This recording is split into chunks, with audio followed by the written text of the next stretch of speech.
know how they affect it. So, of course, James Damore writes this memo, just to walk through it in the briefest fashion. He returns from diversity training. He writes an internal memo about why he thinks this is a waste of time, why he thinks it's wrong. He thinks Google should not be doing diversity this way.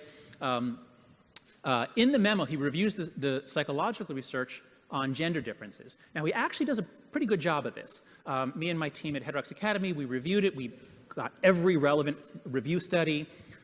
He mostly focused on differences of interest and personality. And those do exist. Differences of ability between the genders are very small, not very important. But differences of interest are more substantial. And so he did largely get that right. Now, he had, I think, a too simplistic notion of how biology and culture interact. He had a too simplistic notion of what makes a good engineer. So you can certainly criticize the memo. But the core psychological ideas was actually very good for a non-expert. But what happened was the memo was leaked. It was published on Gizmodo with no links at all. So it looked like he was just making stuff up and that it wasn't sourced. And it was labeled an anti-diversity screed. It triggered widespread outrage. He was fired 2 days later. In the wake of this, we ratchet up the hatred one more notch, because each side gets to look at that and say, you see, the cultural left and Marxists are taking over and no one can express an idea. Or no, you see, those straight white males are so clueless and create a harassing culture. I mean, each side gets to see what it wants, because we hate each other so much, we will believe just about anything about the other side that any Russian bot puts in our feed. So, of course, since then, there's been an increased focus on why are some groups, especially women, but let's look at all, why is there huge underrepresentation of some groups in some fields? And this was all 2 months before the Me Too movement. So, my God, I mean, the pace of major news developments is just head-spinning these days. All right, so this is where we are with the Damore memo. Now, one reaction to that has been that now more and more conservatives and libertarians are now standing up and saying, hey, this is happening all over. We can't speak. We're getting kind of angry about this. And so one company, Lincoln Networks, did a survey. It was not nationally representative. They go through how they recruited people. But it was 84% men in tech at major companies. So let's not take the numbers as absolutely reliable. But I think the trends probably are correct. Here's what they find. So one question was, following the diversity memo and Google's response, do you feel more or less comfortable sharing your ideological viewpoints with your colleagues? And the finding is that of people who self-identified as being very liberal, 26% said now they feel more comfortable. Now that he got what was coming to him, I know that Google stands up for my side, I feel more comfortable. But everybody else, people who are just on the left or in the center or libertarian or conservative, everybody else feels less comfortable sharing their viewpoints.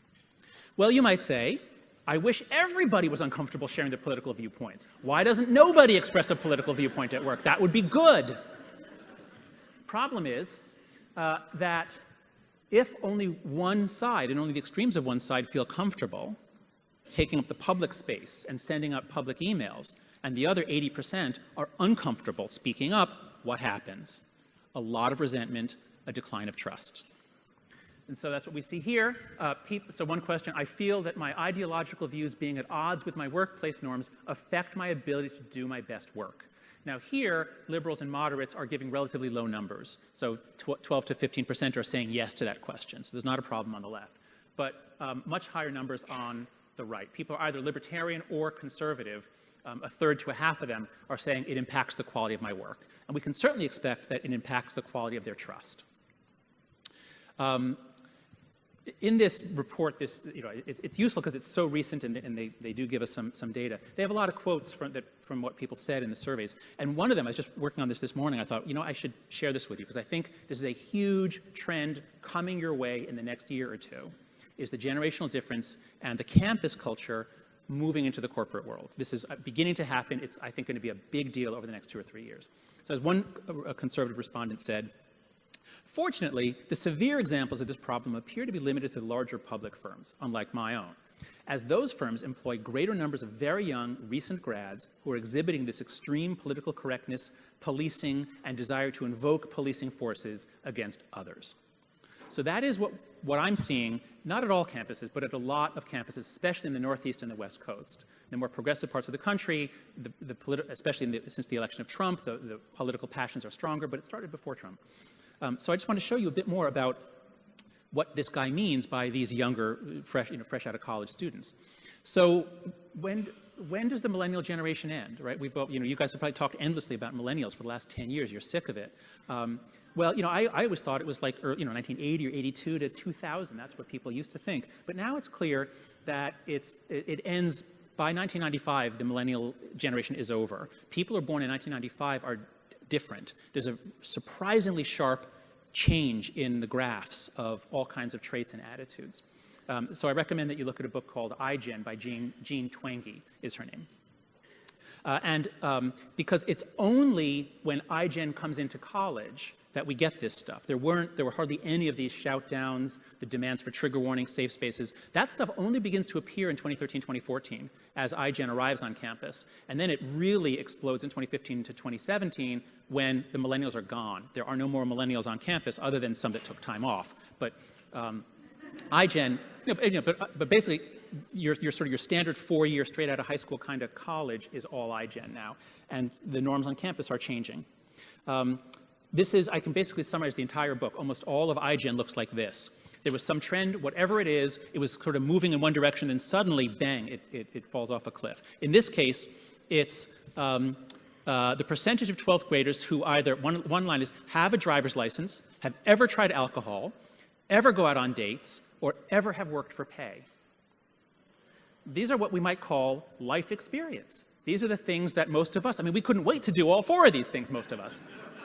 In the millennial generation, it was sort of drifting down a bit, but once IGen comes into the data set, these are high school students in this data.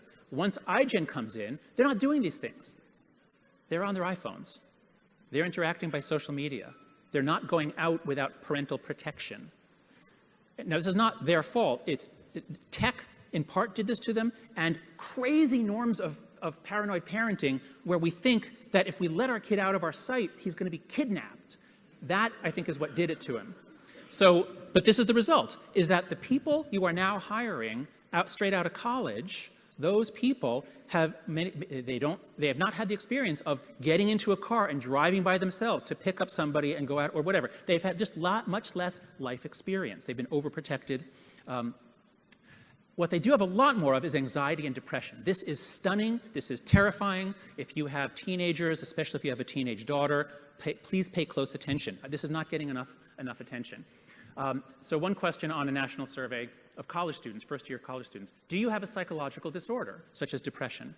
And back in 2012, when it was all millennials, the rates were about 2 to 3% of men said yes, and 5 or 6% of women said yes.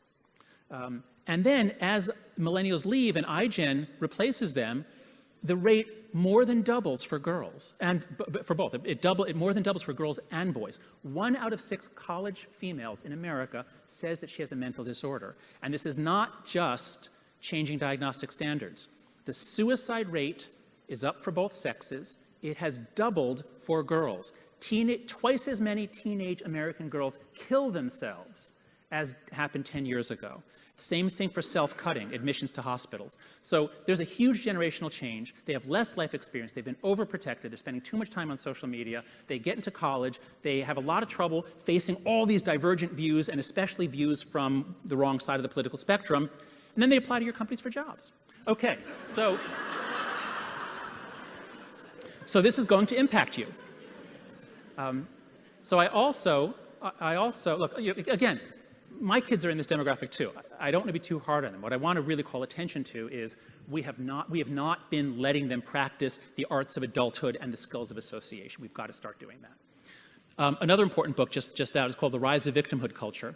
They analyze the origin of the whole interest in microaggressions and safe spaces, and what they claim is that increasingly teenagers, especially or young people, are have somehow created a culture in which you get prestige not by being tough or strong or independent. You get prestige by emphasizing how much you have been victimized or by standing up for victims. So if everyone's now focused on victims and victimhood, and it starts on the left, it starts with certain groups, and especially the political left, but as they said in their early articles 3 years ago, they said, this is going to go to the right too. Because once everyone's raised in this culture, then everyone thinks this way. And now we've done it. Everybody gets to say they're a victim. Men claim to be victims, white people claim to be victims, the right claims to be victims. Everybody now claims to be a victim. And so, is it surprising that Google's getting sued from both sides? That increasingly companies are getting sued from both sides? Everyone is aggrieved. How can you run a company? How can you run an economy? How can you run a democracy this way?